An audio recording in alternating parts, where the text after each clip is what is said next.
What is this process of critical thinking that I keep referring to, though? There are certain steps to it.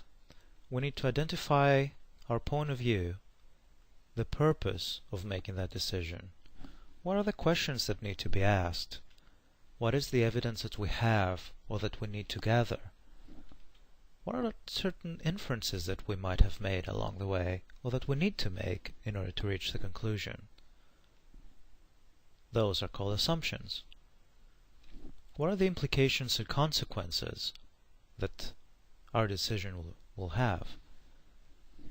And finally, be able to evaluate all of those. Depending on the type of decision or problem, this process could take hours, days even. You can write it down, edit it, have it reviewed by others, or it may only take you a minute. This is not a mandatory checklist you have to submit to your supervisor every time you take a breath. This is for your own personal use, and with a little bit of common sense, you can make good use of it.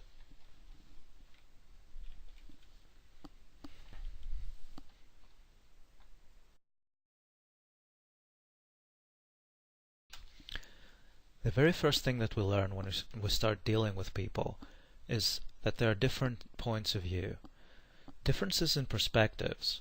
My perspective versus your residence. Therefore, we need to be able to identify those perspectives. What is the context? And what is your perspective? What are some of the shortcomings of your point of view? What other points of view are there? Are they valid? What insights do they offer? And you need to be able to identify strengths, weaknesses, and assumptions of your point of view and those of others. In a situation when you're dealing with residents, is this a resident you know well? Is this a resident that you like? Is it late at night or maybe too early in the morning? Were you interrupted from your work on a paper, perhaps? Or how would you feel if you were the resident? How would you want the RA to help or assist you?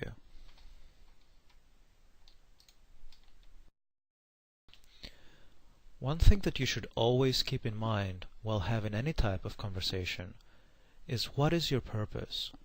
What are you there for? What is your objective, the end aim of the situation? What exactly are you trying to accomplish?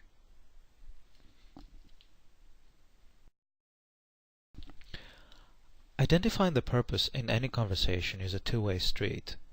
You need to know what your purpose is going in, and you also need to know what the purpose of the other party is. You need to be able to clearly define the question or issue at hand.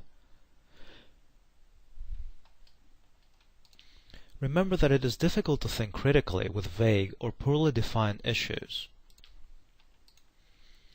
Is there a definitive answer to the question? Is it opinion-based?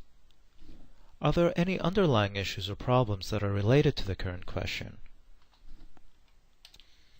What exactly is the concern here? Half of the time, your residents don't really know.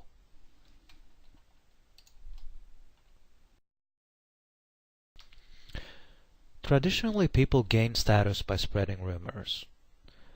At the same time, traditionally people lose status by following those rumors. Make sure you get the facts. Use empirical data, evidence, facts, and other information you gain from watching and observing, like a good scientist would do. Ensure information is clear, accurate, and relevant to the question that you're asking. Don't be afraid to ask who, what, where, when, why, and how. Take notes of all of that. Be cognizant of your surroundings and other people in the area, and use all of your 5 senses. Do not guess.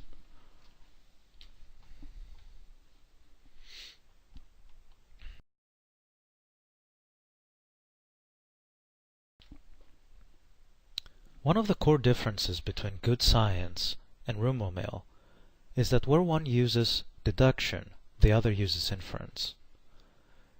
The process of deduction demands that all of your premises are true. Your conclusion will then be based on those premises. It is rather a process of moving from the general to the more specific. On the contrary, inference is the other way around.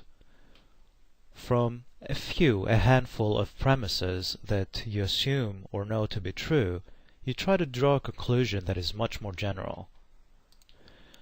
Unfortunately, most times during decision making, we will happen to be somewhere in the middle between those two. You need to be mindful of the interpretations and the inferences in the process. What conclusions does the data lead me to? Is it specific or more general? What inferences am I making? Does the data support those inferences?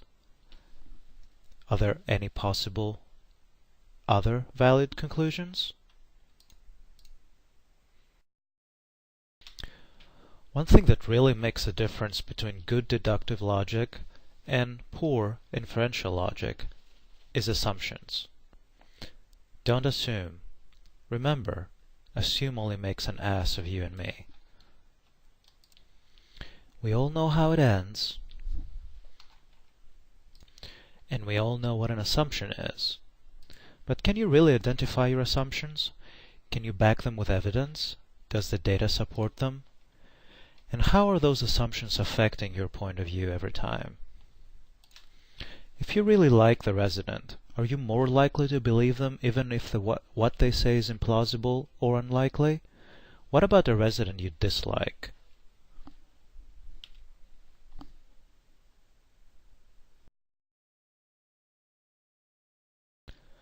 And so you have defined the question. You know what your purpose is. You have gathered your data, you kept your notes, and you try to stay away from assumptions. It's time to take action. What are your options? Remember that your first instinct may not be the best option. Sometimes in critical situations you don't have a lot of time to sit and ponder, but for those critical situations, we will make sure that you receive enough training. The rest is really up to you. When evaluating options, try to formulate pros and cons of each one. What options aren't available? And why not?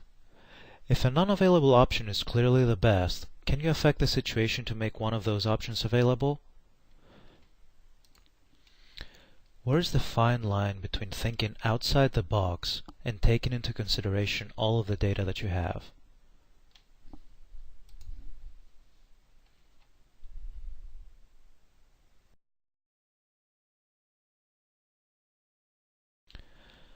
As with every decision, there are implications and consequences that come out of it.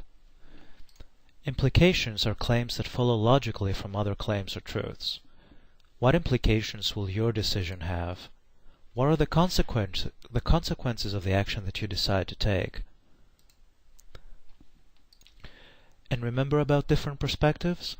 What are the potential perceptions of others to my actions? If I do X, what will happen? Is it positive or negative? Do the perceived benefits outweigh the detriments?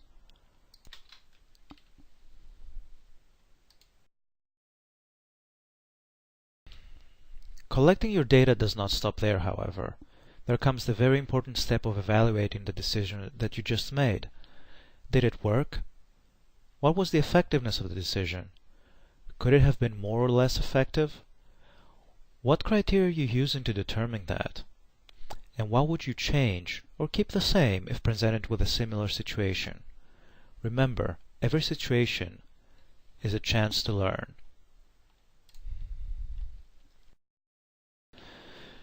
I'm sure that after 15 minutes into this presentation, you're all probably wondering, what does this have to do with my RA post? Well, as much as I would like to say that we will train you in all the situations that you will face as RAs, it would be pretty impossible to do that. Therefore, critical thinking is good in situations when there is a lot of gray area and some things are not clearly defined. Some helpful criteria to keep in mind: use what you do know to deduce what you don't. If your training doesn't clearly state something, it provides some sort of framework to assist with extrapolation. You're all very able individuals, students of the University of Edinburgh, and we trust you that you can do that. Student and staff health and safety is paramount for us. What is the potential liability for inaction? And remember, if you don't know, ask. You're never alone. Learn to utilize returning staff and your line managers.